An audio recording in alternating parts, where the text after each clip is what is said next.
that I know of. Kevin, have you heard anything? I did not know. Okay. It just turned 7 o'clock on my clock just this second. Same here.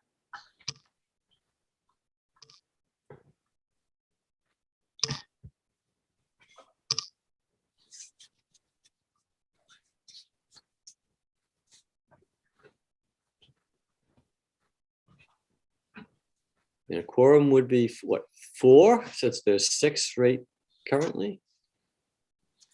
So is Betty joining us, coming No. back or not? No. I had a long, nice conversation with her. But no, I'll go into that once we begin. Yeah, I think we are 4 as a quorum. Okay. Oh, there's Ron.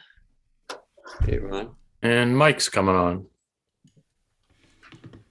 Okay, Michael. So we do have a quorum.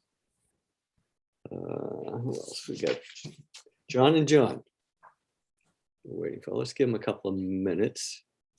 Did John Parsons say he might still be in California? Am I remembering? No, I think that trip was earlier.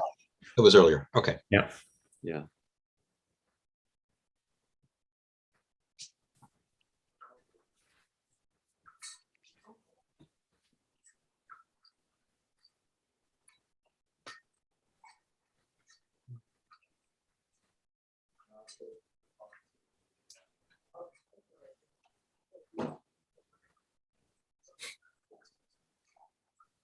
This one I should do a song and dance as we wait.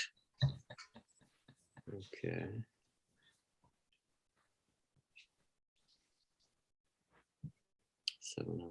The secret is always having new material available, John. Well,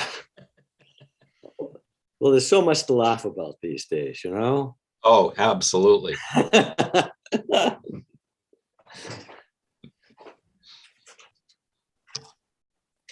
Yeah. I do a little writing here and there, and most of it's not humorous stuff, but when I do humorous stuff, I almost always have to do it from the point of view of one of my pets, because doing it from a human point of view is, I find it very difficult. Okay, why don't we have a quorum and begin. Take attendance. So Ron Assini. Yep. There. Michael Coltman. Here. Mark Doxer. Here. John O'Neill is here. John Parsons. Here. Oh, okay, great. So why did you come back from nice California to come here? California rained the whole time I was there. John Sasso. Okay, so there's 5 present. I'll entertain a motion to accept the minutes of our previous meeting on December 29th. So moved. So moved by Mark, and there was a second by, I'll second. okay, John Parsons was second. Any additions, corrections, deletions? Seeing none, all in favor? Roll call. Roll call. Okay. Ron? Good. Okay. Michael? Good. John Parsons? Yes.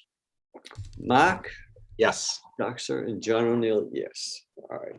So the minutes of the previous meeting have been approved. Now, I did talk with Betty for about 25 minutes, actually. And it was a good conversation. But Betty is not interested in a planning process at all. And she doesn't want to work with a consultant. And even though, I think, and I told her so, I thought she had a lot to offer, she couldn't get beyond the fact that we just need to be doing something right away. And so she she no longer wishes to be on the committee. And so she has resigned formally. So that's unfortunate. And I know Mark is going to be working on trying to get a replacement. I am cognizant of the fact that she was the only woman on the committee, which was troubling as it enough as it was. And now, so we would hope that we would get from via the select board at least another woman to representation, but we'll take whoever they assign to us, obviously. Okay, the biggest, the number one item, the first big item on the agenda tonight is preparation for the joint meeting with the Council on Aging, which is going to be in two weeks from tonight, on the 26th. So we'll open the discussion. Who wants to speak first? Yes, Mark. Thanks, John. So actually, if I could go back just for a second, in terms of the replacement for Betty, do you know, has she sent a note to the town clerk actually resigning? I don't know that. Okay, we need her to do that to formalize it. Then that will open a slot and just have to go through the process. Then we should encourage candidates to apply basically you fill out a form and send it to the town clerk. And then once there is at least one of those, then the select board can convene the volunteer appointment subcommittee to do interviews. And then once we've done that, we recommend that to the full board votes, and then the candidate then would be appointed and bring it in. So it doesn't need to take a lot of time if we can encourage candidates to apply to the clerk. Right. To fill out the volunteer form. So we should do that. I have been made aware of one person who may have some interest who I was going to talk to tomorrow. But if we can find some others, that would be great. So just the sooner we can do that, the better. And but Betty has to formally send that letter before I'll contact her. Somebody. Okay. So Could I ask, were there people who applied before who were not selected but might be worth looking at again? no. So we had everyone who applied. Oh, you broke our hearts now, Mark. You know? Well, so there were these incredible people that all applied to be on the recalc, and we were fortunately able to appoint all of them. It was one of those amazing opportunities. However, we need some other people now. So on Council of Aging, I did a little bit of thinking on what input would be great to get from them. I came up with three things that I thought would be interesting, or three categories. One is to hear from multiple members of the council on what they see as the needs and, most importantly, gaps. I think gaps in programs, gaps in capacity and facility related items. And the third point was ways that Reading has tried or not tried to address these needs. Now, I'm not inviting a bashing session, but rather to understand, are there things that the town has attempted to do that have or haven't worked, and to kind of hear about those. And also if there are things that from their perspective, they say, hey, we talked about, X, Y, and Z and nothing's happened. So I was thinking that, so that's category one. That's kind of, I call that gaps, to hear from them. Number two, from my perspective, is benchmarking. And this is the discussion of other senior centers. And my three questions or three comments are: one, why do Reading people go to these other locations? What do they get there that they don't get in Reading? Number two would be feedback from visits that council members have made to other centers and what their thoughts are. So, Kevin was able to provide some great insight on a number of things. John P. has offered some insight also. I'm wondering if other members have visited other locations. And that would be great.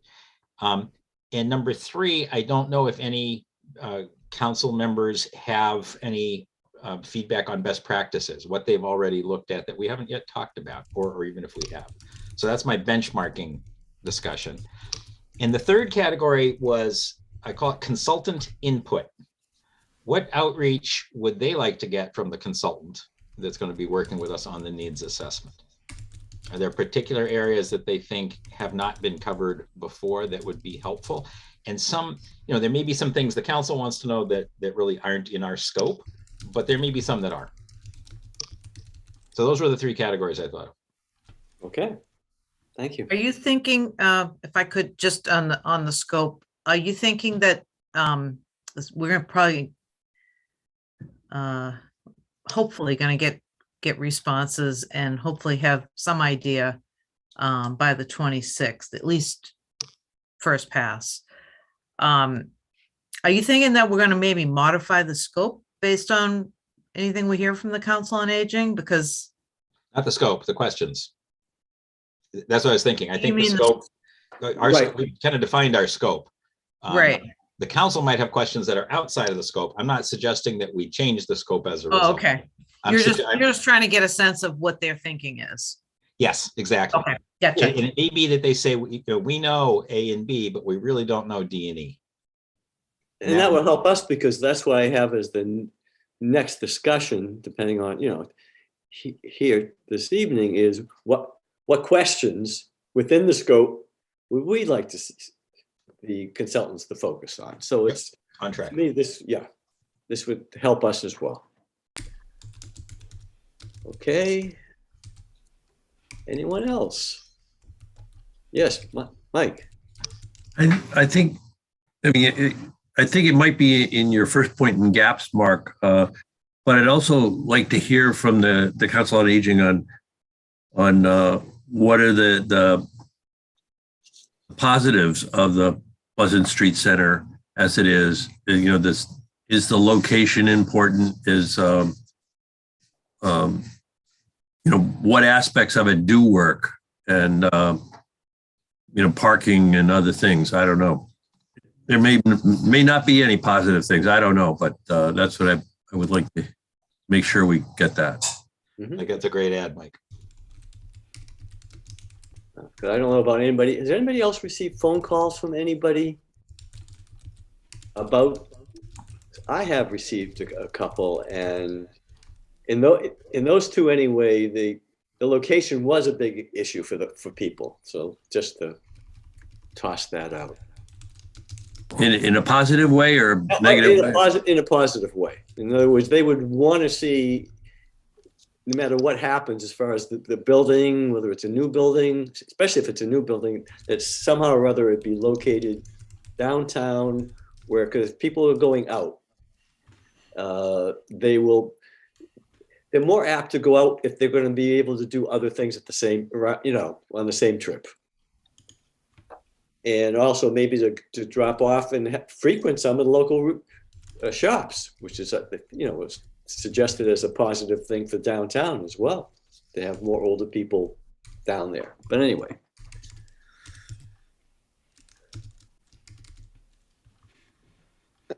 John, just a couple quick things. Oh, yes, John. So sorry I was late. Please note for the attendant that John Sasser was here.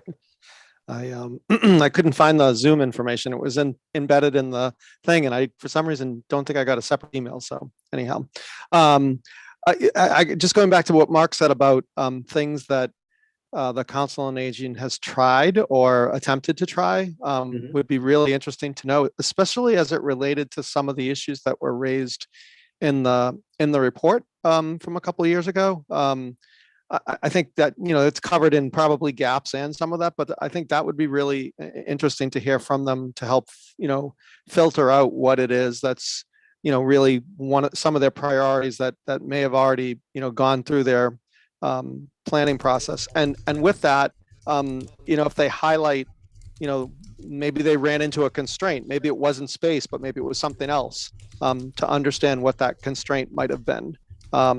So I think it kind of wrapped up into some of the pieces that Mark had said, but I think to probe those questions as we have that meeting would be really helpful to hear kind of all the dimensions of those pieces. There might be some nuggets of information that support the questions that we might ask the consultant within the scope of what the consultant is intended to ask, but we might tailor things a bit differently. Plus, it might also help us in identifying things that would be worth bringing back up from a short or midterm approach as well. So I think Mark you did a nice job laying out a whole bunch of things in there that I think cover some of the key points that we'd want to get from them at this point. Anyone else? Okay, I don't want to put anybody on the spot. So, the things that I was thinking of, Mark did touch on a lot of them too. I might have put them under different headings, but it's the same kind of thing. Like goals for one thing. What would they like to see? In a new center, putting aside the question of if it's a senior center or the center for active living, because in some ways my thought is now that it's a non-question. I know that might be controversial because if you have a facility that's going to be suitable for a lot of, more space, for example, more things to be able to do, it'd be, then you would be able and probably would want to utilize it for other populations at different times. But put that aside for now. The location we touched on, the follow-up to the same thing that Mark was talking about. What things in the study they would have liked to have done, for some reason they weren't able to do. There's an example like transportation. I noticed, because it's in the Chronicle, since the Burlington page you get in the Chronicle, very often they raise the issue of that the town of Burlington subsidizes Uber rides for elders within the community. It's a certain amount, limited, per month, that sort of thing. But it's something, I'd be interested to know, is that something that it's been, transportation different for the ride? I just have so many questions. Could we facilitate people being signed up for the ride? Part of the barrier is you have to you're used to it anyway. I'm told if you go to Charlestown to pass, the test and everything, and that alone could be a barrier for people to be able to get there. But once you get on the ride, that opens up all sorts of possibilities as far as accessibility for people. It just can really change the lives of a number of people, older people as well as people with disabilities. So there's that as a concrete question. The short-term things that we could work on together, and that's maybe a sense of, do they want us to work with them on short-term things? I think that's the first question, because we had talked about a parallel process, and then I'm thinking, geez, are we stepping on, would we be seen as stepping on their toes? Geez, we come in because, why didn't you do A, B, C, and D? And I'm certainly not interested in that. I don't think anybody is. So how can we, checking in on that area, and then moving forward, how can we work together? Because before you came on board, John Sasso, I was saying in terms of, I don't see this as a one-shot deal working, meeting with them. I think we want to have, maybe a couple of members, representing us to them and them to us, or one-on-one, so we don't, whatever. So making sure we're avoiding the issues as far as public notice and that, that sort of thing. But having liaisons on an ongoing basis might be something. Would they be interested? Would we be interested? I'll toss it out to the members here. Do you think that would have some value? That we had some sort of, at least informal, if not formal, liaison relationship with the Council on Aging. So John, if I could just mention, we actually are in a unique position that you've got John Parsons here, who is the designee from the council, number one. Mm-hmm. You've got Kevin, who runs, what should I say, is involved in all the council meetings. Helps facilitate. Facilitate, thank you. Couldn't come up with the word. And I'm the select board liaison to the Council on Aging. So I think I've attended virtually all of those meetings. So you actually have 3 of us here out of the 6 that are already at the council meetings Mhm. as well as these meetings. Okay, So there's pretty good representation, already. And I don't want to, I'm very glad that John Parsons is here and he's very ably representing the council, to this group. I think that, to me, the reason to get to the whole council is to catch some of the things that might not be quite as, the kind of the main, handful that are there. There may be some other things that come up that are worth listening to also, that we'll hear from, that individual people might say, this one's been bugging me for a really long time and I want to talk about it. The only thing I would add to what Mark was saying, and it's great that we have representation there. If we start involving a lot more other groups, it's great to get their input, but we don't have a lot of time between now and November. And we have a lot of work to do to get there. We haven't even talked to a consultant yet, or selected a consultant yet. That's going to take time. And I just think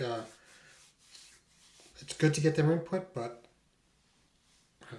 the focus of this group is to work with that consultant and start getting feedback from the community in a lot of ways. If I could chime in with something. Sure. There's a lot of questions that have been proposed here as to what you would like to ask the council. And a lot of those questions really could be better answered by elder services. The relationship between elder services and the council is just, hand in hand, back and forth. And one of you had talked about with the studies that were done before, what worked, what didn't work, what could have been tried that wasn't able to be tried. Unfortunately, the director who had been there for several years is no longer there. She took a position at another center. We have a new director and not that many people around that maybe could answer those questions about what didn't work, okay. from those other studies. But I hope Amy is going to be able to attend. I believe she was on these meetings before, was she not, Kevin? She was. She was out ill. She's starting to feel better. So Okay. she'll be at the one on the 26th. I think it's very important that she's there. Okay.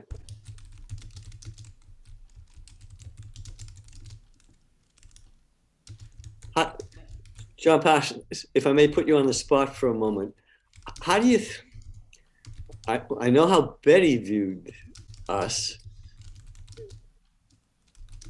As far as, do you think people who go to the center, and maybe, Kevin can chime in here as well, view this committee as an opportunity or just another hurdle that, something getting in the way of results?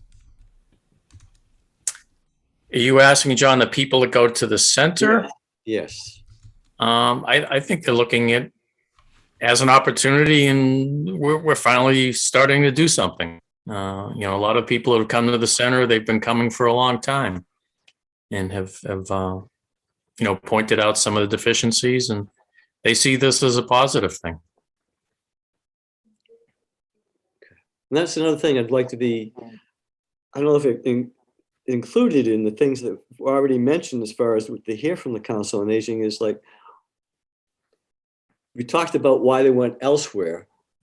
Do they know why their neighbors and things who don't go elsewhere to another town for a thing, but don't come to the senior center? What are some of the reasons why, people don't come? That's what I would like to hear that as well from the from the council, to the extent that they know it. That's a very good question that I would like to know the answer to as well. Yeah.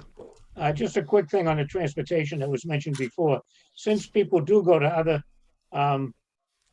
other towns for certain programs, I don't think the location of a new center would make any difference where it was in town. That's just my opinion. If people will drive to Melrose, drive to Wakefield, drive to Winchester, drive to Andover, they'll drive anywhere they need to in Reading. But would parking be an issue? Well, it depends on where it is and what the parking is. Right. If a new center had the same parking it has now, I don't think it would be an issue. Okay, that's good to know. And on the flip side, we do have a lot of people from other towns attending activities at the Pleasant Street Center. So it's people shop around and do. Every center has different activities, and people do shop around and visit the Reading Pleasant Street Center. Yeah, Any idea of several, numbers when you say, when you say that? Is it 5 a month, 10 a month, one or two every other, week, or any sense of that? I know it's hard with the pandemic to really gauge things, but Probably every class. I know John plays bridge, and there's people from out of town that play bridge okay, with John. So I think it's a pretty regular thing. okay. several years ago, we reached out to our colleagues at the other centers to see if we could collaborate more and not exactly regionalize, but just kind of work together on programming. Mhm. And I was very surprised there was no interest at all. So I would have expected that more from where I grew up, Malden. I used to refer to Malden, Medford, Everett, Malden. It was Greek city-states. They really didn't want to. But around here, there's a number of activities where the towns are working on, things at different levels. Yeah. So, Well, That's not to say, maybe now it's different, but it was quite a few years ago when we were Mhm. looking at how can we operate more efficiently, maybe, work with our partners and come up with ways to work together. right. Okay. Yes, Can I John. just say something real quick? Sure, John. So interestingly enough, just listening to this conversation, the fact that people do shop around, which is actually a good thing, obviously, in some respects. I think that heightens the situation that we really do need to look and prioritize what it is we want. I'm just trying to think about it. You had a really good point about what's the vision, what's the goal, what do they really want to get out of this? But we also have to be realistic that we may not necessarily be able to do everything, and that's okay. So I think we're going to have to look at that as kind of the back end of prioritization. What pieces may fall off the plate in terms of how we structure a new center or its programming and staffing, because it isn't just about building a new building, as we all know. It's about being able to support whatever programs and things have to go on there, and that's an ongoing financial commitment from the town. Right. It's also it's based on resources, it's based on demand, and we do have to balance that. And there are whether or not these other centers want to quote unquote not regionalize, but kind of I'll use the word co-promote or whatever the case may be. It's happening anyhow. These people are they're savvy enough to be on an email list from another city or town and see something that they like and go to it.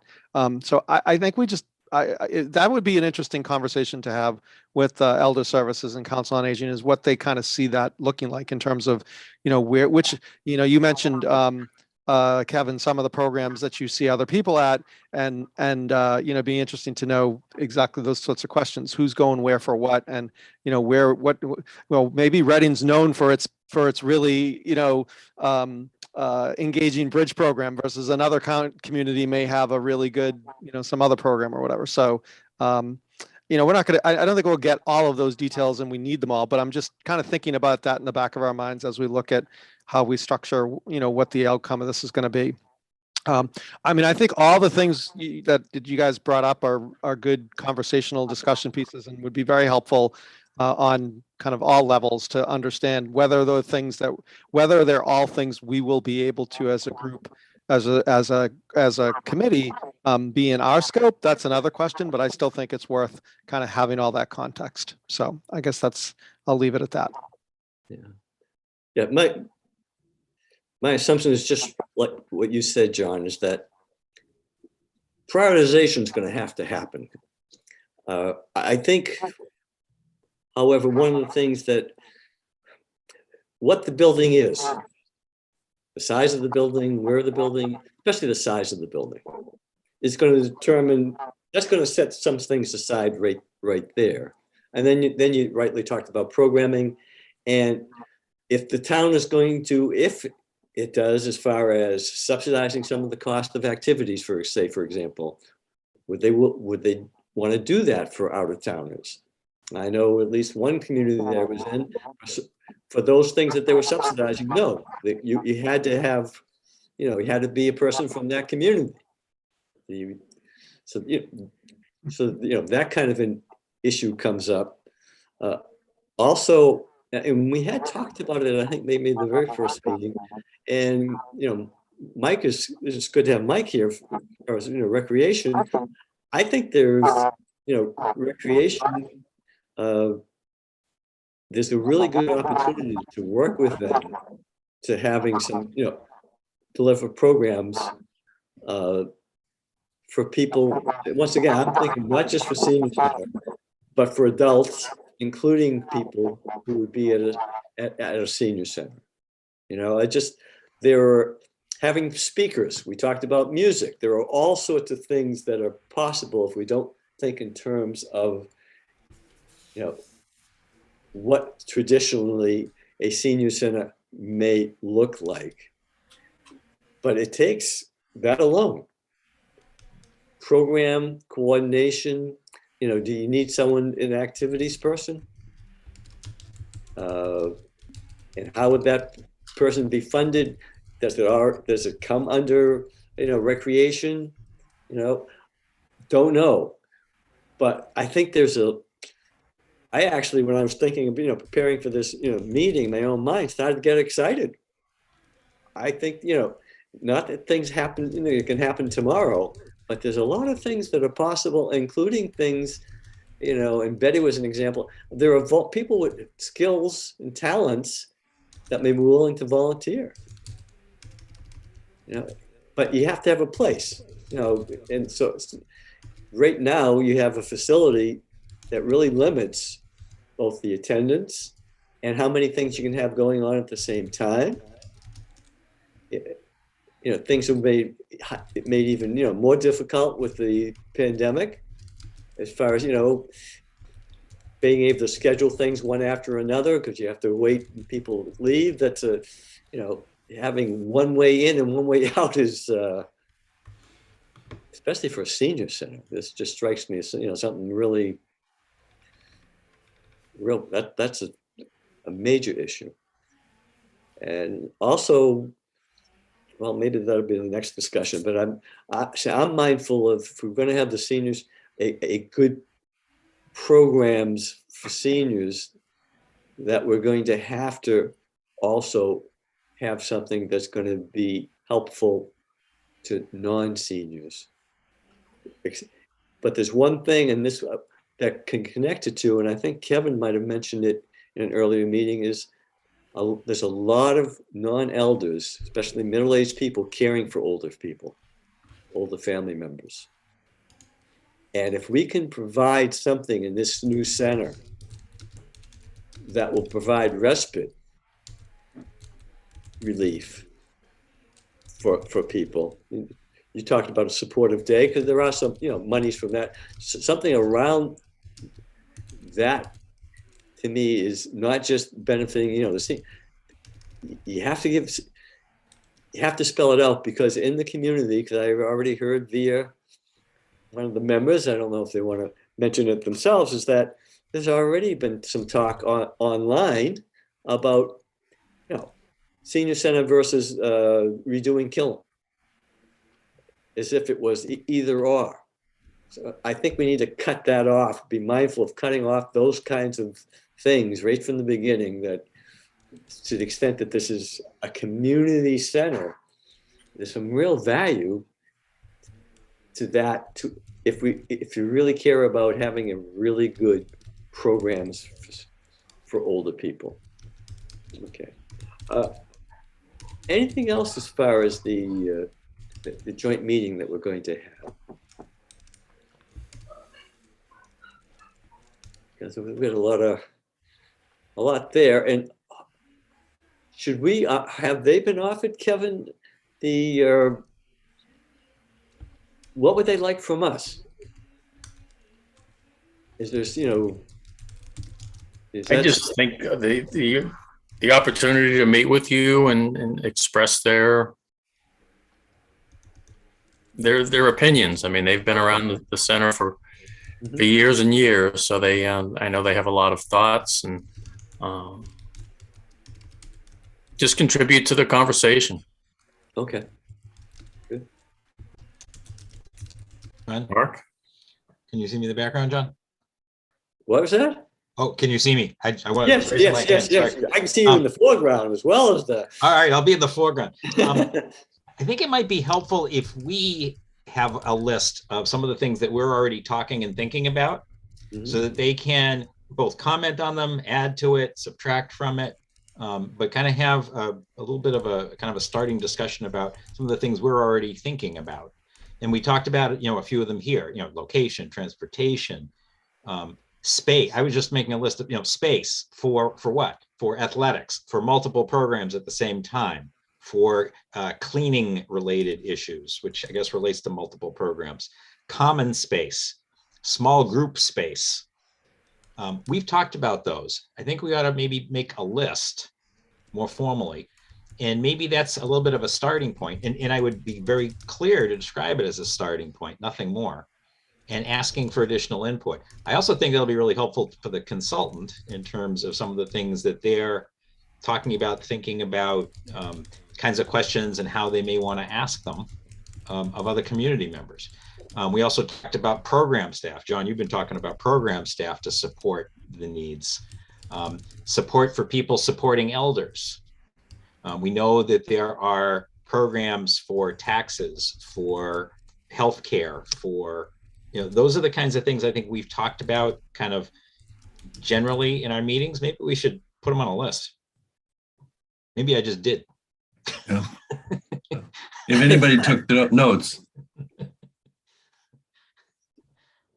All right. Jean's got her hand up in the Okay, I'm sorry. background or foreground here too. Yeah, so I just keep coming back to the vision.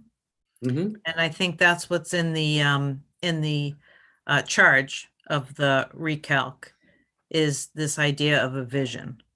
And I think getting that community feedback, getting the survey, getting the key informant interviews, community meetings, we're going to be doing a lot of data gathering to build on kind of this foundation that I think Mark just very eloquently described. So maybe a kind of a loose vision at this point, with lots of places to fill in as we hear from the community and we get the pulse of the community. We get a lot of feedback, would be my suggestion. Okay. Another good suggestion. Yes, Mike, you raise your hand or? I'll let John Sasso go first. Okay. Yeah, just quick. So when we met last time, one of the things that I thought we were going to do, and I actually had intended to do a little bit of work on this in the interim, but had been sidetracked and a whole bunch of other things, but was to start to put together that kind of the list that Mark was just talking about in some respects, like what are the different space needs that we have started to look at, generically and even to some extent program related, so that we could see, what that was starting to look like. Again, nothing to definitively state, well, this is exactly what this particular piece was needed for or how much space, but just to say that we've started to put together that inventory. And I think, I don't know if it was you, Kevin, or somebody else had mentioned that this has kind of been done. This inventory has been done before, that other communities had kind of gone through this process, and that there were existing, surveys or of lists of this sort of stuff out there. So I guess I was thinking that we might see some of that in the interim, and be able to look at that and understand, okay, is this applicable to us? Are there pieces that, we don't necessarily need? Are there things that we're explicitly looking for that aren't on those lists? In terms of the gaps, as Mark had mentioned, but I think I was thinking that would be a really important thing for us to maintain over time, to start with, and then obviously as we work with the consultant and get feedback from the community to help kind of crystallize what each of those should be, and then obviously help prioritize it as well. So I think it's a great idea to have that, to start that list. I guess I was hoping that we might have something to start with already based on what other folks had done. Mike? I was just going to say, from one of the things from a recreation perspective, recreation runs a lot of programs for kids and adults, and they use facilities all over town appropriately for all the different activities. If this community center somehow had additional facilities, recreation would be able to find people to do exercise or do recreation in those facilities. There's a shortage of facilities in town to do all the things that people want to do. And whether it's dancing, pickleball, volleyball, fencing, basketball, you name it. But there are facilities all over town to do all these things. Right. And one of the other things that I've been thinking about is the need for meeting space and other things. There are facilities all over town for that sort of thing as well, but they're pretty well used. It's hard to get a meeting room at the library. I think almost impossible nowadays. And the Pleasant Street Center doesn't have very much of a meeting room to get either. Right. But in the hours of the Pleasant Street Center, to really facilitate a lot of this stuff would have to go into the night. And I don't know whether that's on the table. Well, I think everything's on the table right now, Yeah. in that regard, just okay. I'm a little confused, John Sasso, though. How we start without knowing what kind of programs we're talking about. I mean, Well, that was the conversation So- we had. That was the conversation we had last week, where right, but that's we started to talk about programs and ideas and things that were prioritized in that report. And then I think there was some information about other communities that were doing certain programs. And my intention was that, well, let's list out what we currently have or what we might want, and see what sort of space needs those might translate to, whether or not we had existing space there where those things were happening, or whether or not we wanted that space as additional space to be added to some new facility, or whatever the case may be.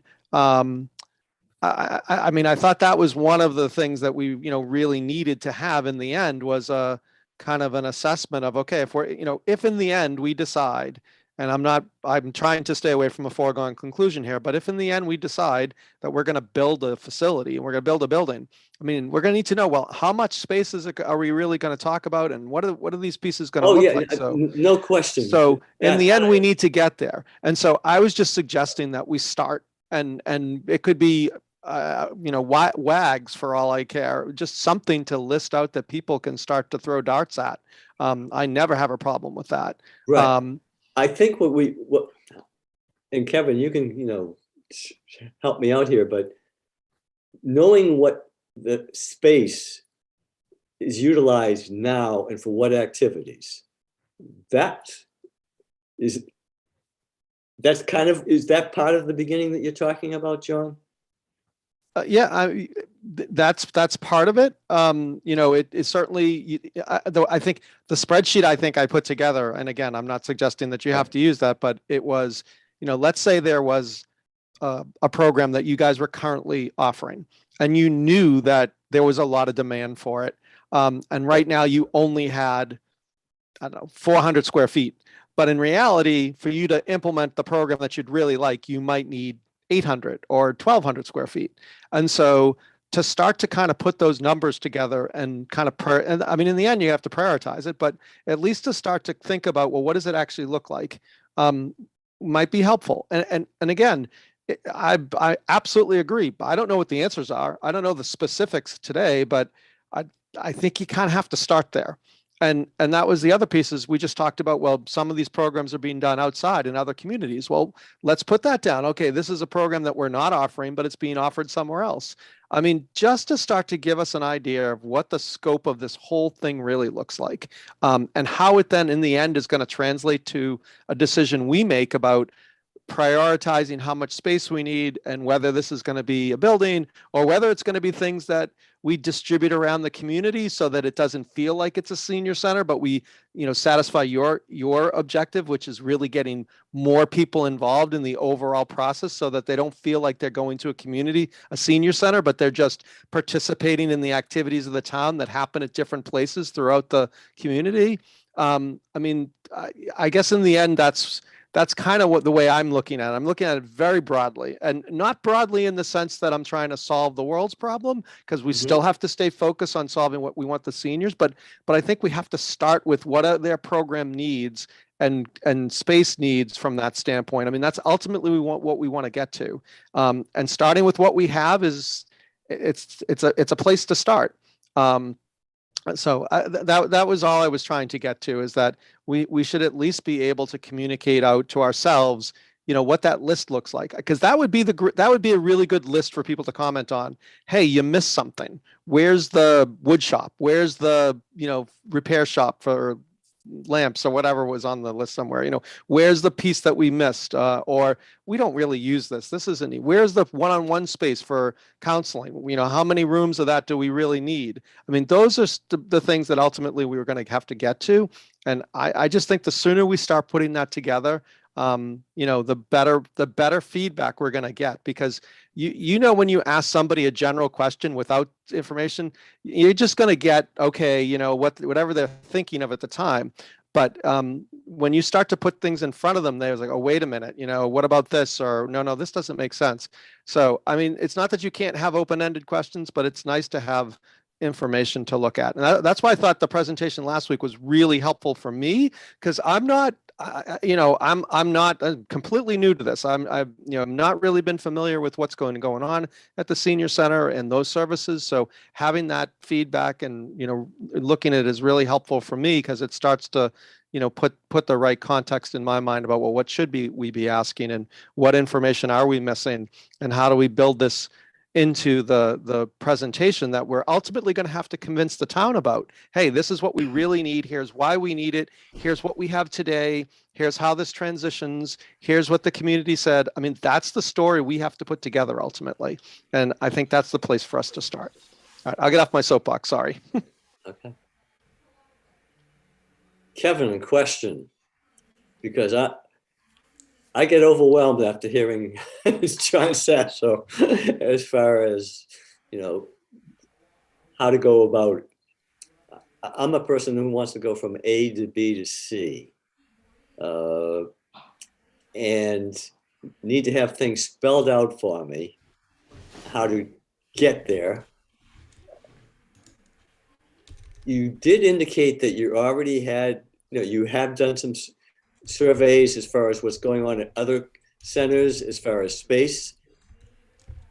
Right. A lot of the places I've seen these numbers, okay, you have a room that's 20 by 30. A lot of those have been in the feasibility studies kind of after, as they're trying to figure out what they're going to build. Well past the point we're at right now. We can certainly do it. The biggest problem is we don't have the data from the past 2 years. with the handcuffs of COVID, one, just flat out not being open. And then two, when we did open, we were still at a limited capacity in order to keep people safe. And the number of people that we could allow in and the number of programs that we could do at the same time. All right. So it's, Is this feasible, or is this something we should have the consultant take a look at? I don't know. But communities around the same elder population size as Reading, programs that they run, what's the attendance and what's the the space in which that hold X number of participants that attend a particular program? Is that? There's nothing readily available. It can certainly be No, pulled it's up gonna be from, work. That's what I'm saying. Yeah. But is that doable? Is that too much, or is that something? I mean, ultimately it's doable, but it's not going to happen overnight. And I think this really needs to be defined if we go out and ask different COA directors, what can you provide us? We need to provide, again, if you're going out for bid, we're trying to get the same information from different centers. So we need to define what we're looking for. And honestly, I think that's down the road. I don't know if that's right now. Okay. But yes, John, you're right. I don't We absolutely have disagree with to- that. But I don't want to be the one who's saying, because I come back to the fact that too, this is a very difficult time, the last 2 years, to have the data of being able to know what the demand not only is now, but might be for, in other words, I mean, I certainly would love to know, and I think John's thing is right on in this regard. It's like, are there 20 more people that might have attended? Or put it another way, when, how, for what kind of programs where limits have to be put on because of space? That should be something we would know, right? Or could find out. If we had a space, we were having a special lunch and we could bring in 150 people, we would get 150 people. If we had a St. Patrick's Day event plan, we would fill 65 spaces in 2 hours. But see, that's what we need to know. What are the things that were filled up? During the pandemic, which would be like really telling. And then what are the things, to people's, even if it's to people's knowledge without actually having, I don't know, do you have hard data going back pre-pandemic? Yes, in my senior center. Yep. Okay, so would we have there, data of how many times things had to be closed off? Because I know that that has, would that be there, or just actual? Yeah, I think we'd have to do some digging. Okay. And talk to people that, again, we have a lot of new people at the center, so we'd have to go back and talk to some people that were, I guess, have retired or moved on from the center. Okay. To kind of pick their brains, which we can absolutely do. I think the point is that the really popular programs, which, maybe there's 6 or 12 really popular programs that sell out, could absolutely be accommodating more people in a larger space. Right. But I think to John Sassel's point is, to the extent that we can concretize that to say, for every so many additional square feet, that will allow us to have X number of people. Yeah, let me just jump in. I certainly don't disagree that, the details of all of this is a bit early for us to be able to define. I'm not disagreeing with that at all. I'm literally just saying, I'm almost just saying, hey, you asked the question, John, how do we get from A to B to C? Let's just have a list. Let's just put a list together of the items that we're thinking about first.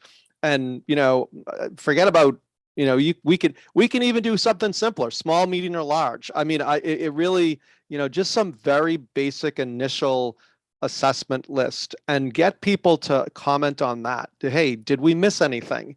Is this past the sanity check? I mean, I guess I'm trying to just get us to a point that we ultimately have to get there. There's no question about that. We're going to have, a bit more detail in place for us to really flush out exactly what these are going to look like. And some of it will come from consultant, and some of it will come from discussions, and some of it's going to come from existing data. But to start, I think it would be helpful to start with a list and just start to put a little bit of information in it, and give folks an opportunity to say, yeah, this makes sense, or no, these aren't important, or wait a minute, that's not, we don't think this is a small need, it's a big need, or whatever the case may be. So I think we have that. I think we have that list. I really, whether it's existing programs or programs that we know we are missing, and this is another reason why having the conversation with the COA would be helpful. What gaps, as Mark said, are missing, to kind of structure that list and put the pieces together. Because as I said, in the end, ultimately, we're going to have to prioritize that list. And whatever that list looks like is going to drive us in the end to, what the space needs are and where different programs are happening, what other resources we're going to need. Maybe I took too big of a bite when I put my spreadsheet together and scared people that, wow, we need all this information. Well, yes, we do eventually. We just don't have it now. And I'm only suggesting that we start. Okay. Can I suggest also, I think that the idea of, let's start with a list, maybe we can talk about magnitude. So when we say, for example, I said the ability to have multiple programs running at the same time, how many? And, when we say multiple programs, is it with lots of people? Is it with a few people? Just enough to kind of say, wow, this, as you said, large, medium, small, just to get a flavor for that. Then I really think maybe we as a group ought to do a little homework on some things ourselves. Maybe we make a list of 6 locations, each of us take one, and dig into it a little bit and see what it's like, especially those that went through a feasibility study, a process, prioritization, and then have put something together, maybe more recently. And Kevin, I hope you're going for your list, because I know you've got this list. I have lots of lists. But it's Newton, it's North Reading, it's Andover, it's Lexington. That's 4 out of 6 right there. All right. So Right, but they're not comparable communities. So their process and kind of what they went through, I don't know that it's going to be so different. And maybe it is, and I'll take a complete step back. But I think they went through a process of saying, here's what's going on, here's what the needs look like. And they made some decisions on what to do and whether they have more resources or less. And, hey, so, Andover, North Reading, not sure how different they really are, truthfully, in terms of needs and what's going on. Yeah, so here, okay, and you got Lincoln, Wilmington, great, they're a 6. This is what's on the website. Yeah. Maybe what we need to do is, again, each of us kind of grab one, sign up for one, and explore it a little bit. I just think we'll come in much more educated. It's another set of inputs to what's going on. And I think that may be, I think from my perspective, I feel like I'm missing that and want to add it personally. And maybe it helps each of us to do that and kind of add that to the series of inputs that we're bringing together so that we can start fleshing this out in terms of, wow, okay, here are what the needs look like. Here's what other folks are up to or have done. You know what? I'd love to hear folks that just built something, a few years ago, let's say 3 or 4 or 5, and they said, man, if I had to do it again, guess what?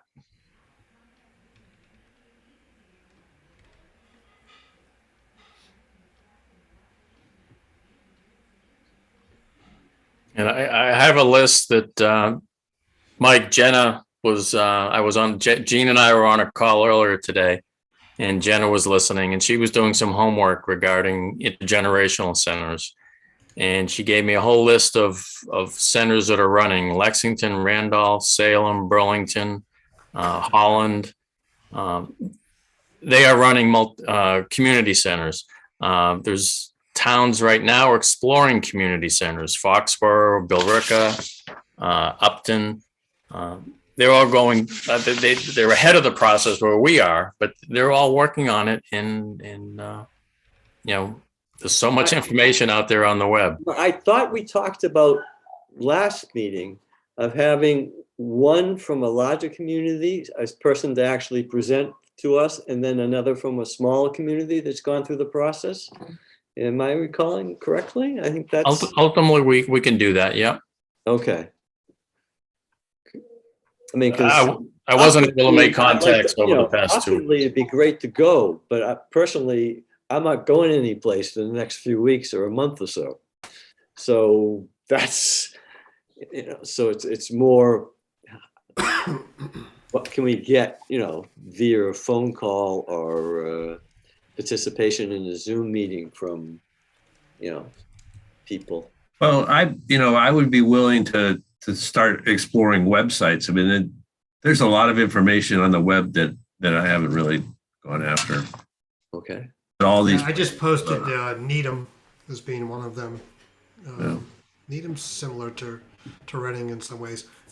I just had an uncle who moved out of Tewksbury in a plus 55 community specifically to go back to Needham because of their senior center Yeah. and the senior services that they offer. Now that would be great to know.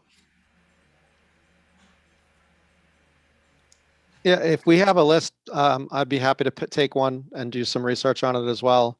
I'm actually not adverse to going to see one either. If they would, they'd have me. They may have their own limits at this point too. Anything to get out of the house nowadays. Anything to get out of the house. That's absolutely true. Yeah. But yeah, I would say if you guys, whether Kevin or whoever wants to make a decision, just as long as it's not too far away, something local, I'd be happy to investigate and go look at as well. I think that's a great idea. I think it certainly would give us some more context. Road trip. Yeah. And Kevin, you meant Lincoln, Mass, not Lincoln, Nebraska, right? Yes. Okay, just making sure. I'm going to Florida on Saturday. I'll check out Delray.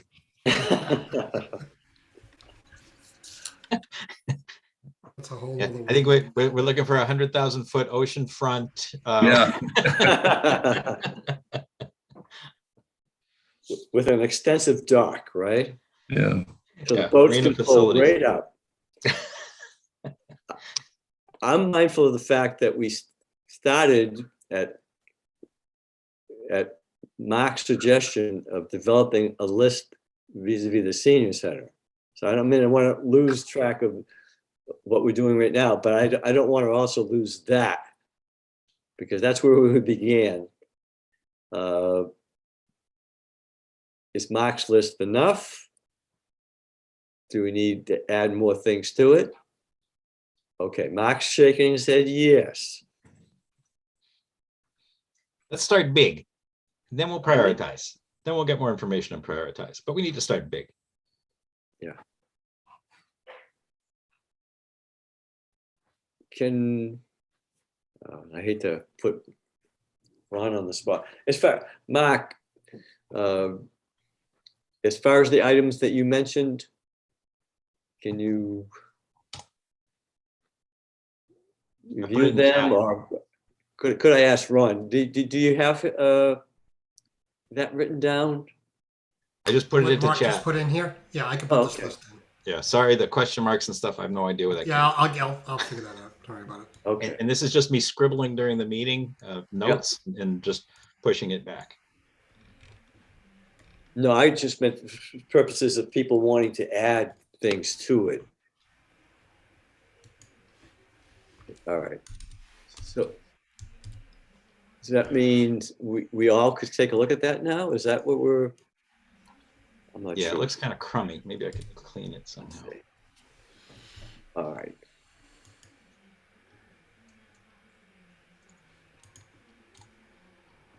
Can I ask a open meeting question regarding this? Yes.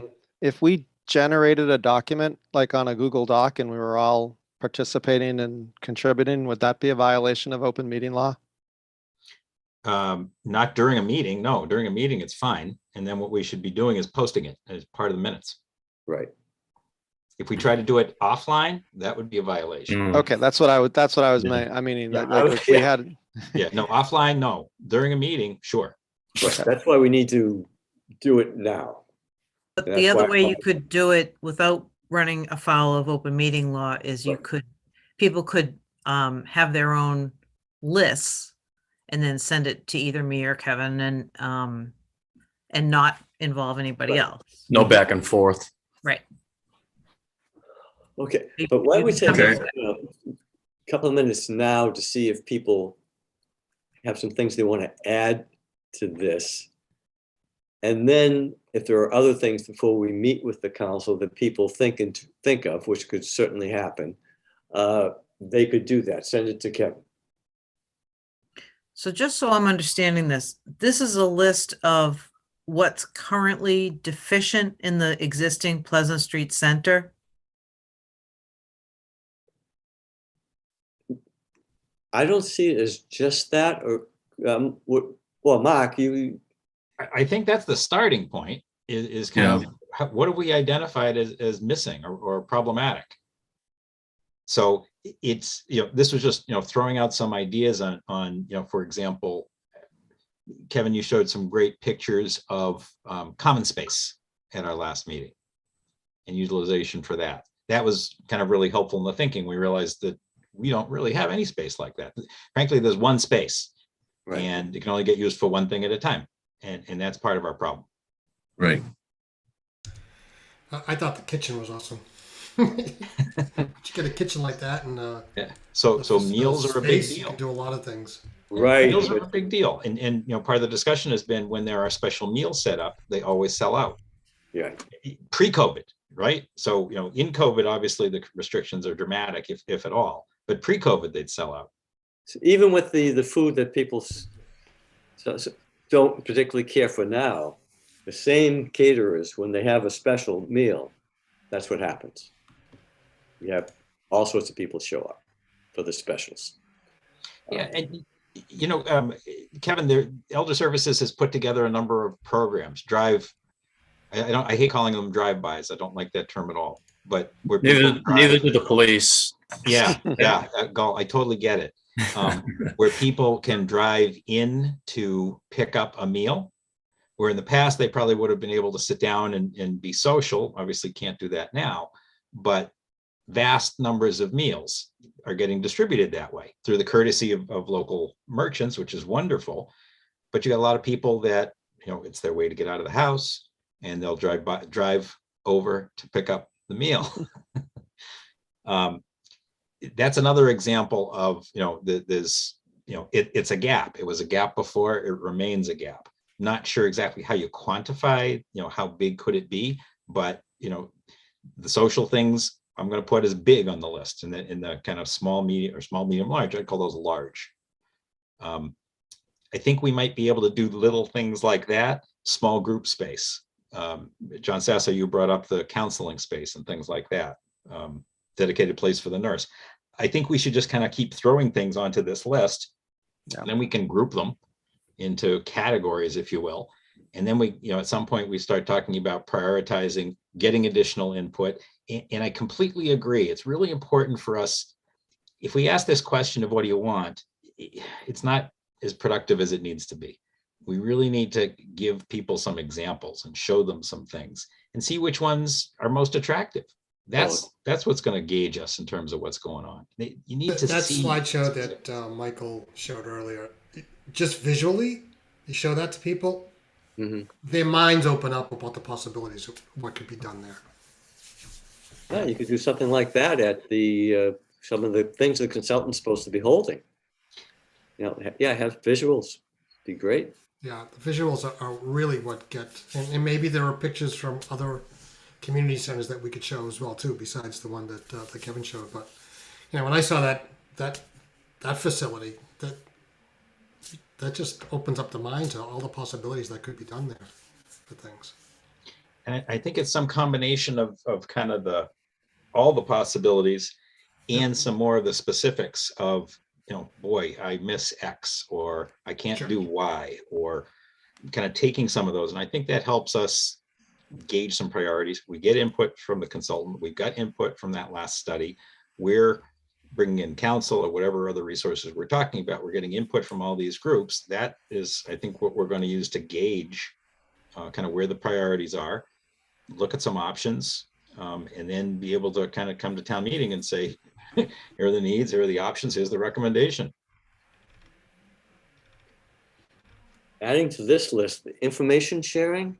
In other words, being able to identify what exists now for seniors.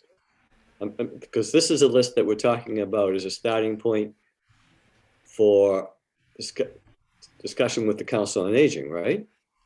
That's what you had said. Also Yes, and. used Yes, for and. multi-purpose, but also for the consultant.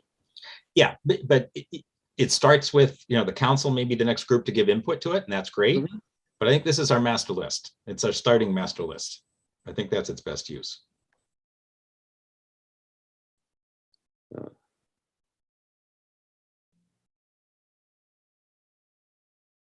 Other things for the list.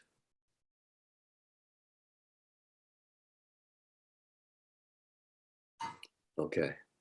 So John, what's not on here that we talked about though are what John Sasso brought up in terms of counseling space and different kinds of counseling space, medical counseling, Privacy space. tax counseling. Yeah.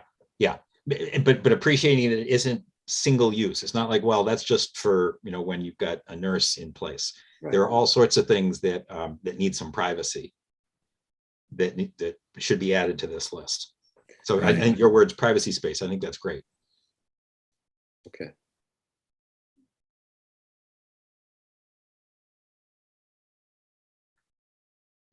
I think things like athletics can be further described in lots of ways. And there are some specifics, group sessions, whether it's aerobics or whatever the other activities are. And Kevin, you're going to be a lot more familiar with this than I. The number of people that you can, even pre-COVID, you could put in is very limited. And in COVID and with COVID, it's, a tenth of limited. So those are kinds of things that we can put on here also. And down the road, we can say, gee, are there other spaces? And Mike, to your point, the town doesn't have enough space for that. The Y can accommodate certain things, but not others, right? They've got members and memberships. So those are the kinds of things that I think we want to be thinking about here. And again, the priorities we'll work on, once we kind of have identified what some of these needs are, we can start working on the magnitude. All right, so can we put like privacy space there? I'd like to put affordability too of programs, because I think that can be a barrier. So at least that's something I think I would like to see as well, affordability. John Sasso's got his hand up, John. Yes, okay. Hey, John, I'm sorry. I was trying For to. whatever reason, okay, your picture wasn't, not everybody's picture is up there at the same time. Okay. I was actually trying to copy this list out of the chat and put it onto an Excel sheet just so we could actually add to it. For whatever reason, I can't seem to do that. So I couldn't either. so It's in the notes. So I have it in the notes. okay. Yeah, but I want to try to add the things that we've been talking about here, and I thought putting, again, I'm, as the project manager in me, putting it into an Excel sheet allows us to kind of add other things as we go along, not necessarily priorities, but, are we talking small, medium, large? Are we talking, what are we thinking of? What do we think about when we think of each one of these? Because someone may look at it and think about, well, what does cleaning mean? Is that the cleaning closet? No, so what are we really talking about? So I thought, putting that information down and then maybe, providing a little bit of details along with it, so we kind of understand what each of these pieces are. And I think what's going to happen is each of these are going to break out. Like, when you talk about program staff, well, maybe there's some office requirements and there's some meeting space requirements and there may be some other requirements. So each of these kind of may push into a number of different a different set of space needs. So I think this is the right thing for us to be doing, is just to try to brainstorm around this, at least to begin with. But I just want to make sure we do it in a kind of organized fashion, and we can, keep track of it and organize it and make sure we remember when we look at it again. Well, what did we mean when we said that the last time? Cleaning is one that's not self-evident to me. It's not, but I think I understand what Mark was talking about. I don't. So, so Mark, could you tell me what on the cleaning, what you were? So this relates to many of the other things, but the requirements of cleaning preclude. You mean maintenance? Sorry? You mean maintenance of the facility? Maintenance in the sense of not today, when the center's back open. Yeah. Let's say you have an activity 1. Okay. Yeah. Activity 2 has to wait for a cleaning before activity 2 can come in. And Right. you need the resource to do it. You need to get the time to do it, etc. And Coordinated maintenance, right? So, You want, does that that's a come under constraint. health safety? It could be health safety, but it's also a facility issue. Well, facility too, but is maintenance a better word than cleaning, or no? Or sanitation? I mean, It's- nobody, It's also setup. Yes. Right now, the great room that's where everything happens. So in the morning, we could have chair yoga going on. So we have all individual chairs set up. The next activity could be the art class. So we have to get rid of all the chairs, set up the 16 Tables. card tables, Right. cover them all with the plastic, and break out the easels. And when that's done, take it all down and get ready for the next thing. Yeah, but with cleaning in the middle of each one of those steps. Right. Right. Right. I mean, right now it's worse than ever with COVID. Right. okay.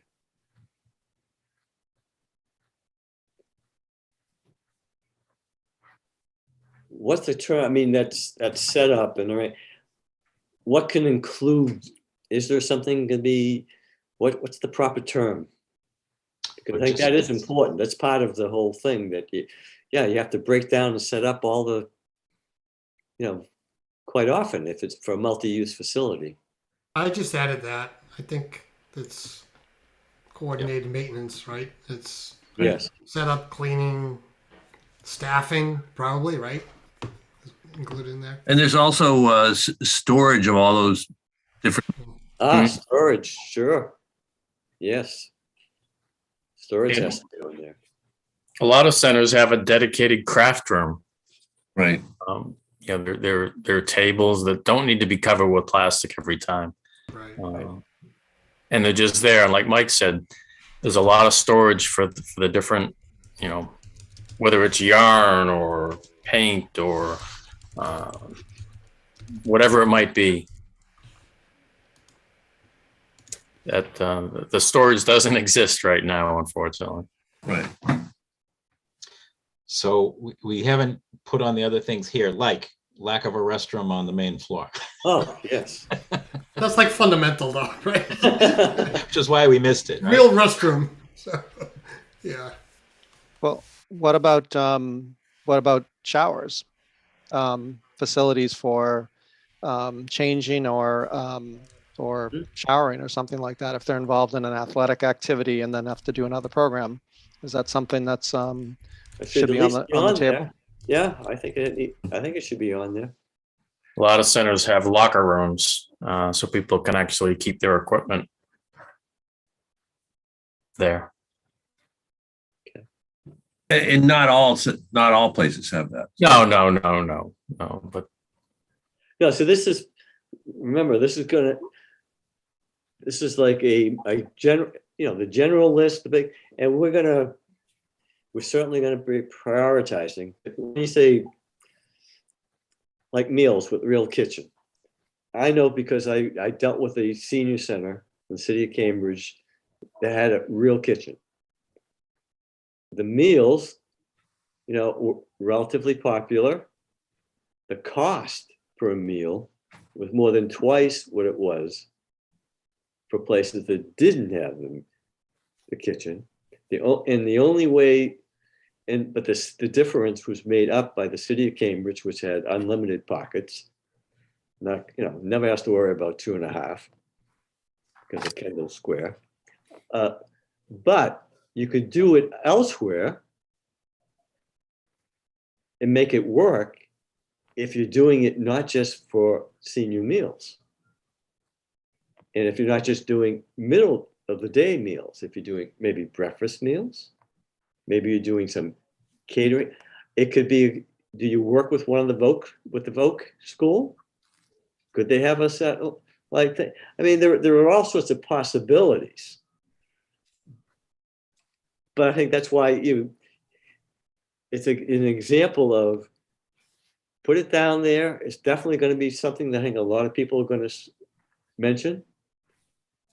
But it could also be something that brings together other populations that can benefit from having, in the town alone, how many events does the town have and sponsor where food is part of it or could be part of it that you could, God forbid you could rent it out for different, there are places that, would be able to pay money to utilize a space on even our weekend sort of thing. You would book up whatever the community needs were first, but otherwise, so so that's just an example of a real kitchen could mean a lot more things.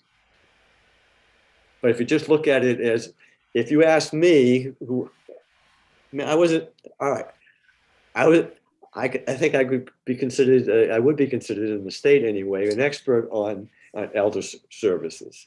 I would say if you're talking to me just on a dollars and cents thing, on a per meal for a senior middle of the day meal, I'd say, geez, there are a few communities maybe that could afford to do that.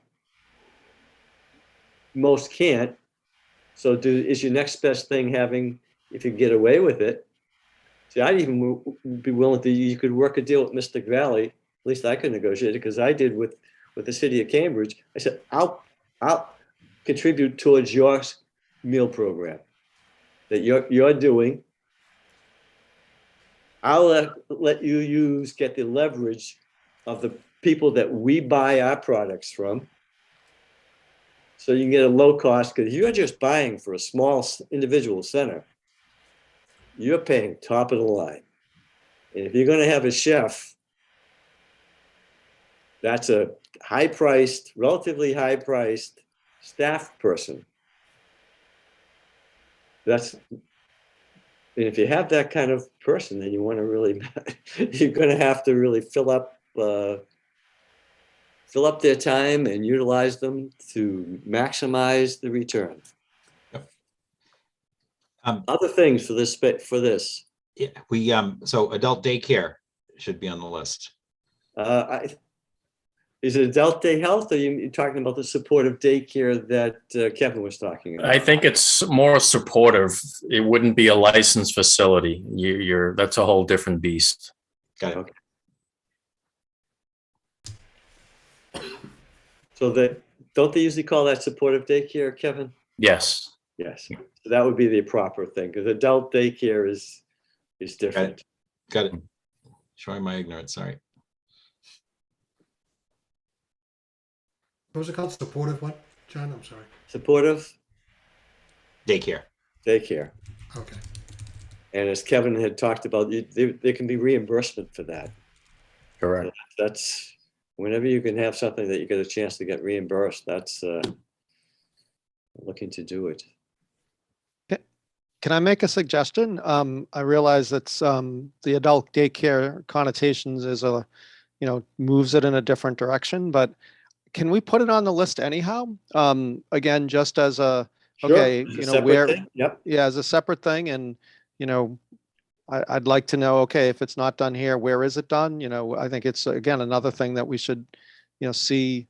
I mean, I know, my mother-in-law was involved in that in another community, and So there may be other options. I'm just curious to have it on the list, or at least have it as a placeholder somewhere so we don't lose it. And I do know that there are people in Reading who are being transported at great cost to adult day healths in other communities. Wakefield. I mean, the optimum thing is if you could ever make a deal with an existing adult day health center to move into and utilize the space, because that's really what you don't want to really, that's the sort of activity that's really specialized and the licensure thing that it'd be better working with someone to bring them in. And that might be, at least where I was, in the places, some of them Cambridge, and then earlier than that in Malden, there are some adult day healths, at least in those days, that would have been thrilled to be able to get, for maybe a rent reduction, to be able to come into a community that's welcoming them. That might be something that they'd be willing to look at. From the 8 of us here, is there anything that we've mentioned in previous meetings that you don't see on the list yet? Let's make sure we capture those.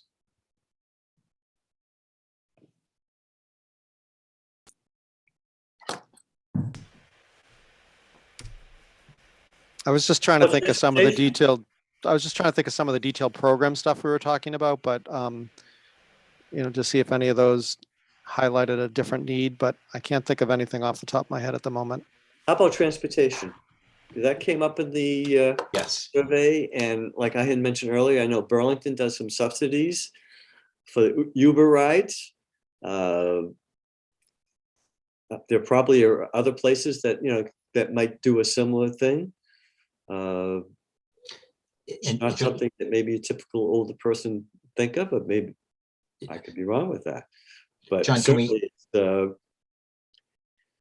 I know a lot of seniors that don't have cell phones that can deal with Uber and Lyft. So they keep right, but they can't. Yeah. Right. This might be a way of coordinating it for them. In other words, in those cases, all it could make, if it could be dispatched, and that's another whole issue of, is there a dispatching going on already, and where is it going on that could pick up some of this? It's just a question. Right. I don't know how it's done right now. So Pardon me? I don't know how it's done here now in Reading.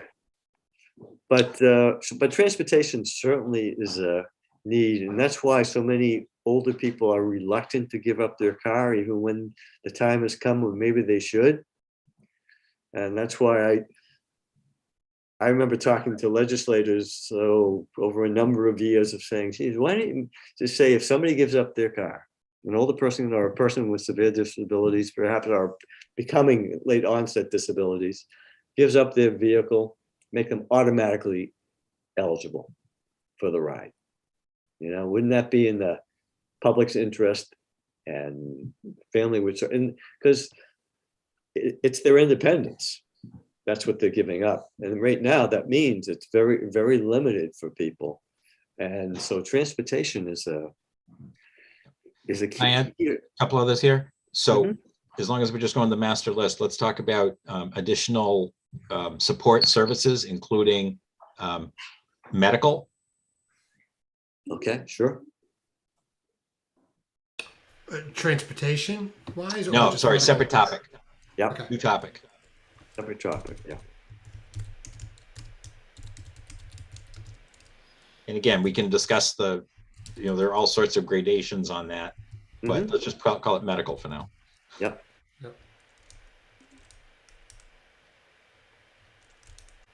How about, is it included here? I'm thinking,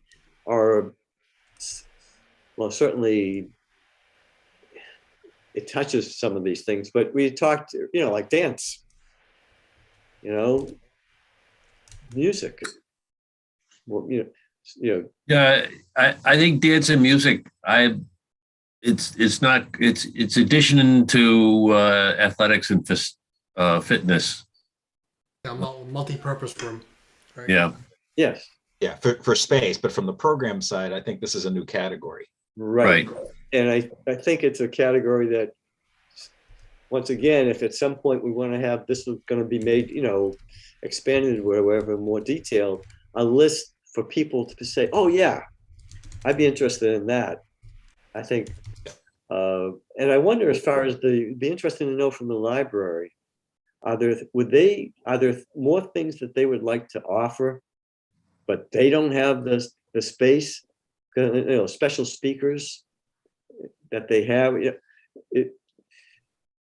because on some of this stuff, it could be another venue Right. for the library to use. We talked about recreation, but I think the library could also, because the library is something that everybody, most people in the community, regardless of age, using at some point or other. And John, I think there's the flip side of that too, which is that things that the library might want to do at their facility, but their space gets booked so frequently for other activities that they're not able to. Right.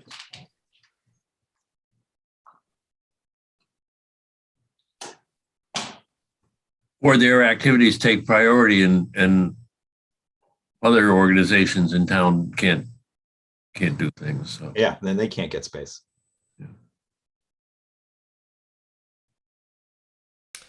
Yeah, if there were more space, I guarantee you there'd be all sorts of ways to use it 24/7. Oh, yes. Cooking classes, great idea. Great. Yep.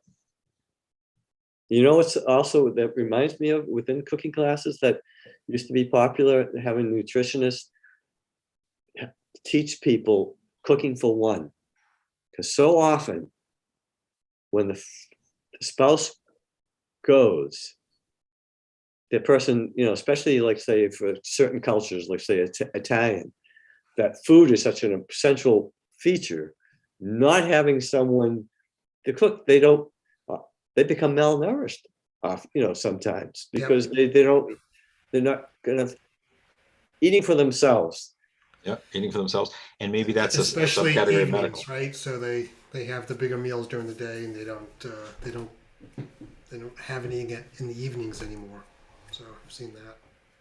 Pardon me, Ron, what was that? They don't participate in cook meals for themselves at night. They'll have, because they know they're more energetic during the day, and they'll have the meals during the day, and they may skip a meal at night, which is not good. So nutrition, I think, is a category that, whether or not it's under medical. Yeah, I think it is.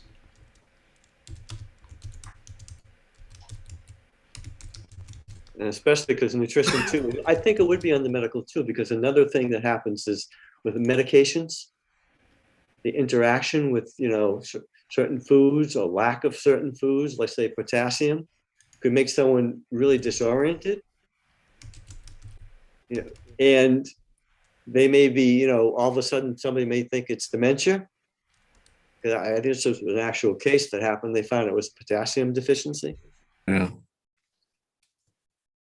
And fortunately, somebody knew enough to, to Does the be center aware that that is a offer possibility.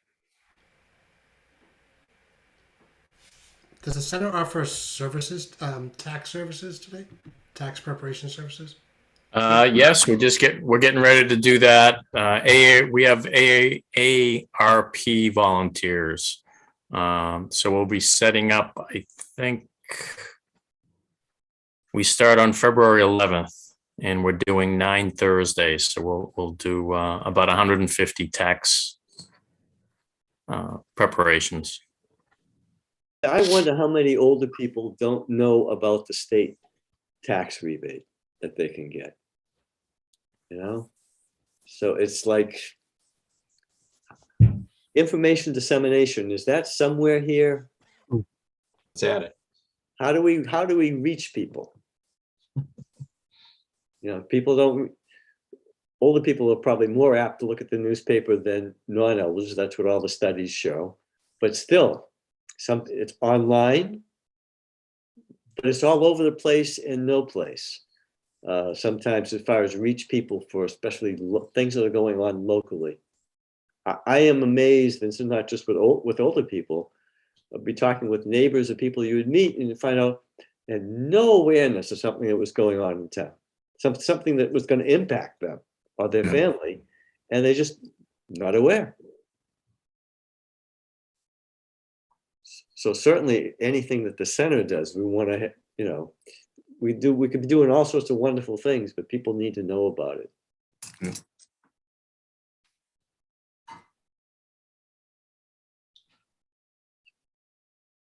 So let's add trips. Oh, sure.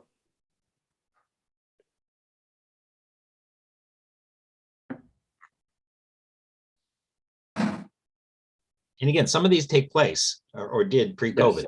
Oh, yeah. One thing Really? We're kind of pivoting away from not enough space in the current thing, just to kind of almost like, again, go back to this vision for what we think Yep. this future facility of some sort would provide more of. Well, I think all the things that we mentioned, though, are going to be important to.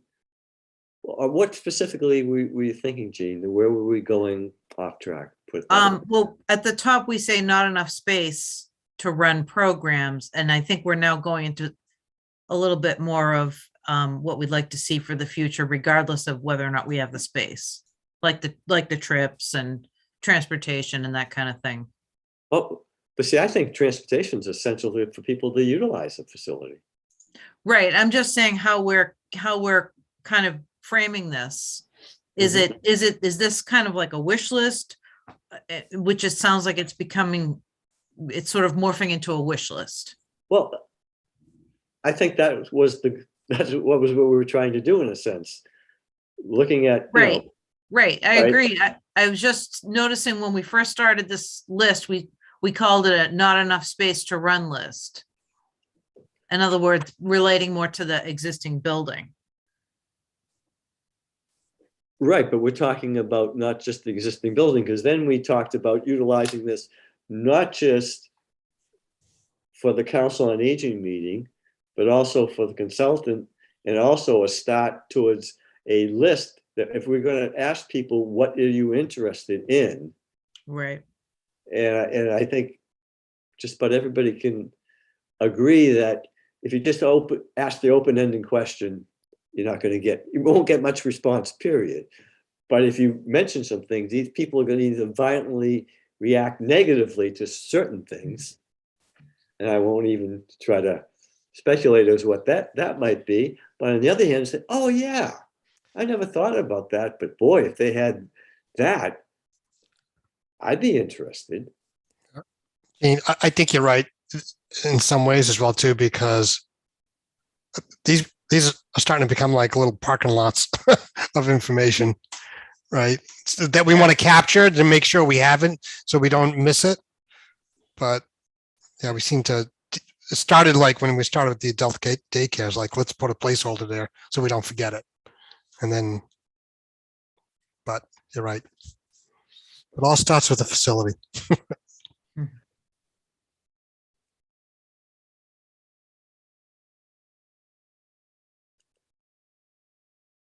It looks pretty good for a starting point.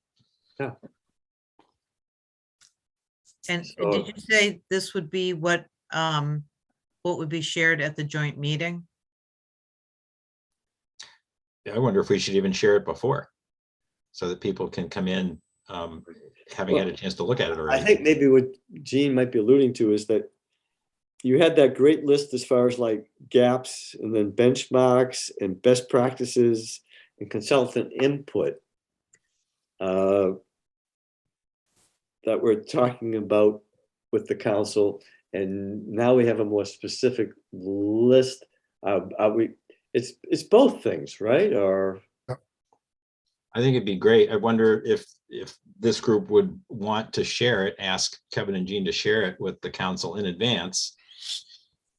So that when they come to the meeting, they've already had a chance to see this and can have comments somewhat, prepared as opposed to having to respond on the spot. what do people think? Share it in advance, or I think that would be a very good idea. Yeah, I think we should share it. I'm a big, I hate going to meetings and then somebody's showing me something and wants my input. I would share it along with Kevin's visual presentation that he had before, Yes. just to show people what's possible. Oh, I think that'd be great. John P., how does this feel to you? To me, I think it's a good idea to share it. I'm a bit overwhelmed looking at this list, thinking, are we building the next fleet center, or are we trying to do just a senior center in town? But as you pointed out in the beginning, Mark, it's probably good to start big and just whittle down from there. And everything I see in the list, I think, is very pertinent. I call this and I'll say this carefully, I call this the BS session, in the sense of BS standing for brainstorming. Right. The city of Newton has an indoor walking track in their Center for Active Living. You ever see their high school? No. Oh my God. Which one of the high schools? Yeah. Newton North, I think, is the one. Well, was it like 300 million or something? It was, And marble halls and everything. It's crazy. Yeah, so we may not be able to afford that, just a thought, folks. But if we want to start big, and we already know we have the Reading Ramblers, and they're a walking group, and Walkable Reading. And in this horrible weather, wouldn't it be nice to have an indoor track to walk around? Yep. or I know. transport people to a mall, in the interim or whatever. Yep. Yep. Yeah, but malls are scary. Whoa. Like clowns are, or you mean a different way? No, especially at night, going to a mall by yourself and parking, especially in Cambridge, the Cambridge Side Gallery. Oh, that's Oh, I great. hate that. Yes. That's the Cambridge police will give you a lot of data on how dangerous that is, as opposed to being in your own community and, No, but I was thinking in terms of what they do is, before the mall opens sometimes, the stores, that kind of a Yeah. thing, 7 a.m., 8. Burlington Mall does that. Yeah. I was going to say the Burlington Mall and the North Shore Mall, I think actually have walker programs that they run during the day. They have I do walk some of those, and they have the numbers on the floor as you're walking, quarter mile, half mile, or whatever. So they do. Oh, that's great. They do. So if you get transportation services, take people there, that would be Right. interesting. That's why. Yeah. I know the walking group has gone to Jordan's Furniture in the past to do laps around there. Oh, I didn't. Okay. That's big enough. That's a good idea. Can I add one more thing to the transportation piece? Actually, it's related to the building, and that is some sort of a carport. Knowing that we get rain and snow all the time, if we are going to have an option for folks to be dropped off, it'd be nice to have some sort of covered area where they could be dropped off. Yeah. Great idea. Yeah.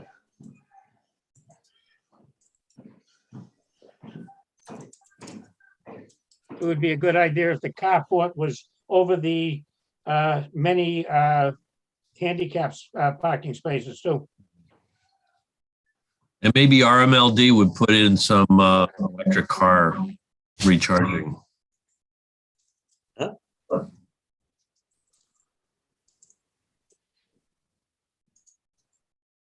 Yeah, because hopefully any vehicle that town will might need to purchase in the future, that they would be all electric. Yeah.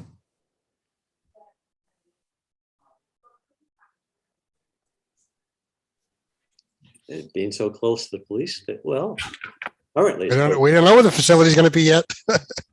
So Right. I mean, they have those at the Wakefield AmeriCall Center. At the Wakefield, what time? Mike? The AmeriCall Center, it's sort of, Okay. Yeah, Sure. the AmeriCal Civic Center. Right downtown. Okay. Yep.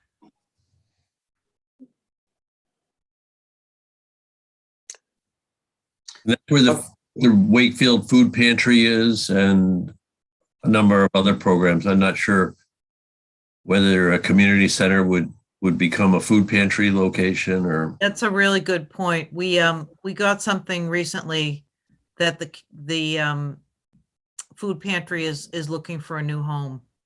Right. I was just there this evening working.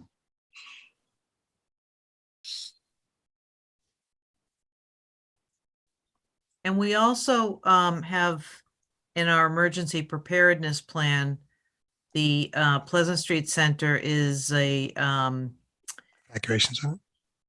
yeah, it serves in a variety of capacities. For example, during heat waves, the emergency management folks will open it up as a cooling center. We've used it a lot during COVID for vaccine distribution. Yeah. Yep.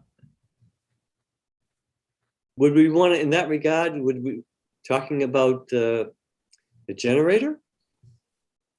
I'm thinking, could also power goes out and people also have to be, sometimes depending on what, how expensive, but in a real crisis that may need to go someplace where you can count on heat.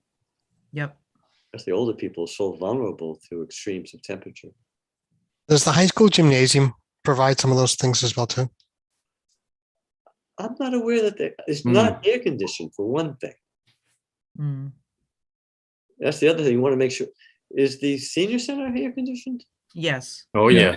Yep. All right. What about outdoor space? We had great results with the tent Kevin got for us last year, and Oh, a garden or just outdoor space? Outdoor patio. outdoor seating and space under a tent. Shade. My favorite. Yeah. Oh, I love playing bocce. Mhm. If you build it, they'll come. That's Yeah. But no betting on the bocce court, though. Mhm. Yeah, on the trips down below, we should have a better place than Encore to go to. yeah, I know. But some of those seniors love those penny slot machines. Right. How about the Museum of Fine Arts? Just thinking the same thing. You see, I'm also thinking that almost for any cultural event in Boston, there's a special group seating price. Right. So, people could even get in there on their own if they wanted to, but boy, that's just a convenience that that could be offered for people. You could also, group transportation, which also is great with that. But yeah, you can get some cases sizable reductions in prices for people to, go to the museums over and above what the library offers. Right. And just about everything that goes on. And we used to have trips to the flower show every year, and Yep. just A home show. yeah. Didn't they go up to Algonquin or some other? Yeah, I was going to say, museums and stuff. There's beaches and trustees of the reservation locations all over. They're beautiful. Beautiful.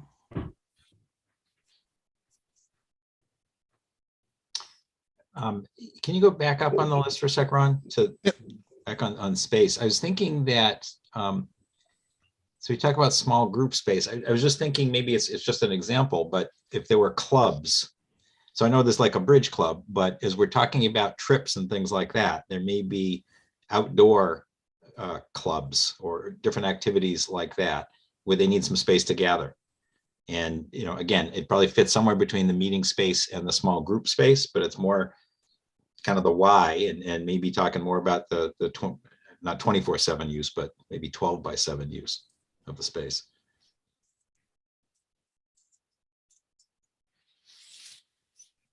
Yeah, you could run. I agree, Mark. And I think it's more than 12. I mean, I think the evening space, and this would be indoor space also for the clubs. Yeah, it may be a subtopic of the small group and the big meeting space, but I think it's another example of the kind of thing that we can't do today. Right. Support groups for all sorts of different Yeah. physical and mental disabilities. Right. When we A lot of say times meeting you see things- space, Pardon me? sorry, when we were saying meeting space, did that include municipal government meetings? Because we've had a lot of 40B meetings there where we have, big groups. Oh, yes. We're probably going to start getting back into 40Bs again because we won't have we won't have an updated affordable housing plan. So even though we're over 10%, the zoning board, without a housing production plan, the zoning board won't be able to use that to say no to 40Bs. Yeah, no, We're recommending money. just as the senior center I is saw now. that it got thumbs down on the list. No, it's a new list. Oh, there's a new list.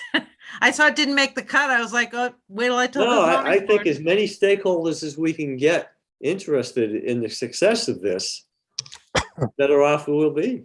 That's why, Yeah. the more time you have use of the facility, Yeah. the more buy-in you're going to get, right?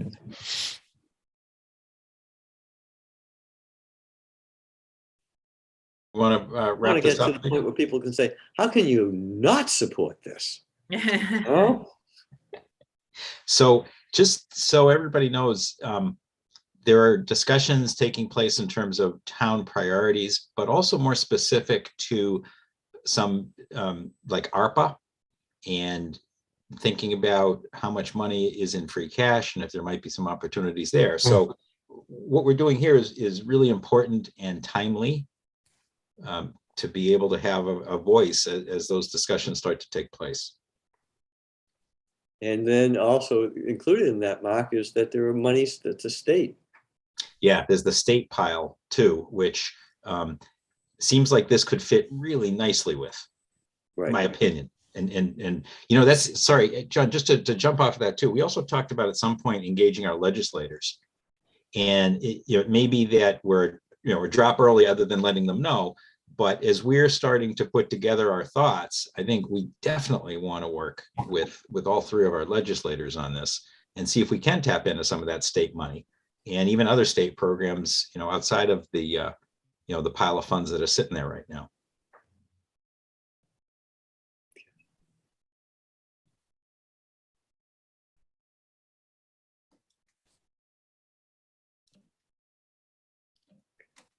I'm mindful of the time.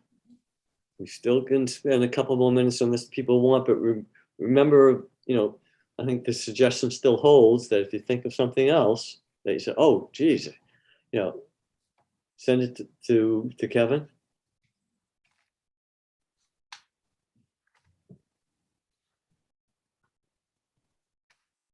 And since Kevin, I'm sorry, Kevin, was this a good format for you to send to for the meeting notes? Was this helpful? Well, those are more of the minutes. Yes. Yeah. Okay. Yeah, those are fine. Just try to Actually, they're capture pretty other exceptional, people's- Ron. Okay. Don't recruit me for other things now, Mark. Just don't.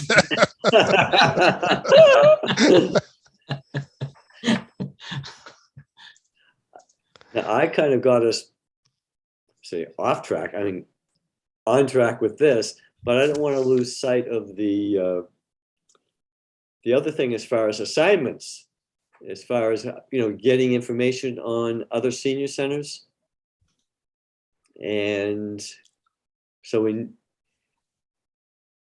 so if Kevin, you can come up with a list, and then people can indicate where they're willing to follow up, get information. And it can be just, if John Sasso wants to make a visit, or anybody else wants to make a visit to the place, great. If it's a matter of a phone call, or Zoom meeting or FaceTime with a person from another senior center or whatever. In one of those Pardon me, John? in Parsons? one of those previous studies, there was a lot of comparison between similar towns to Reading. And I think maybe if we could go back and find that, we should maybe concentrate on talking to some of those towns. Okay. And they weren't the ones like Andover, Winchester, Newton, ones that, are not like us, but ones that are much more like us. Yeah. I don't know if Kevin could find that quicker or I could, but I know it's in there somewhere. I mean, it's in the study. It's in the 2017 study. I can That's the pull one it it's up in. for you. Right, but I would like to at least have a couple of places that have a community center. Are they included in this list, or is this just for, were they just looking at senior centers? This was a list of peer communities and what they had. I think Natick has a community center. 36,000 square feet. They should. Yeah. I don't know about the rest. Oh, here we go. Double asterisk Natick. Yep, Shared yep. community center. Right. Shared municipal building is Bedford, so I don't know what that is. But Kevin, is there another one that that's relatively comparable that has a community center? Well, I know Lexington has a community center, Okay. and I know when they went to a community center, new building, their senior center participation went up 3 times. Mhm. And I don't have the exact numbers, but I have that quote that their participation went up 3 times once they, like Mike said, build it and they will come. Yeah. I know Burlington has a recreation center. Randolph recently built a new community center. So I can share some of that information Okay. with the group. And then can I make a suggestion? If after you share that, Kevin, maybe people could indicate if there's a community they want to pursue, kind of check that off with Kevin to make sure that someone else hasn't already selected that community. So we're not bombarding these centers with lots and lots of calls. Yeah. North Reading too, right, Kevin? North Reading's working on it right And now. Wilmington is too. Wilmington is. Just be careful. A lot of centers are closed right now. Our center is closed for at least the next 2 weeks, and I know a lot of centers have closed through the end of January, based on the current surge. So, John, I have to actually drop off. I have a hard stop at 9 o'clock. I apologize. But definitely send out that list and I'll take a look and see if there's one. If Arlington's on that list, by the way, please let me know. My brother-in-law has been involved with the Council on Aging in Arlington for many years, so I could probably get us, if that's something to look at, I could definitely get us in there. I I'm suspect. not sure what they have, but I don't either. So I couldn't tell you. So I grew up there and it was pretty small, but that could change. Could have changed. yeah, no, my parents and my in-laws both still live there. So I just never looked at it, so I don't know. I could find out. I can call them and say, okay, what do you guys got? So but I'll check that out. All Be right. mindful that we don't have a meeting scheduled after the 26th, or do we? Did we go into February? no. So if we could just do that.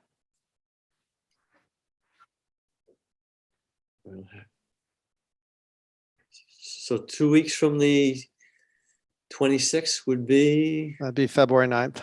February 9th. And we may even know something about the consultant by then. So can we say February 9th, 7 o'clock? All right. entertain a motion to adjourn. I move to adjourn. Okay, that's Second. and Mark seconds it, and we'll have a roll call vote. So you have Ron, Yes. John Sasso, Yes. Mark, Yes. John O'Neill, yes, John Parsons. Yes. Okay, great. And we got Mike. Well, and don't forget, since we won't be meeting separately on the 26th, agenda items for that, for the 9th. If we have a consultant, that might be that might take care of it, but Maybe homework. Oh, so we've adjourned, but we could have homework assignments too. sorry. Goodbye, everyone. Hey, Thanks, good night, everyone. There you go. Thanks. Bye-bye.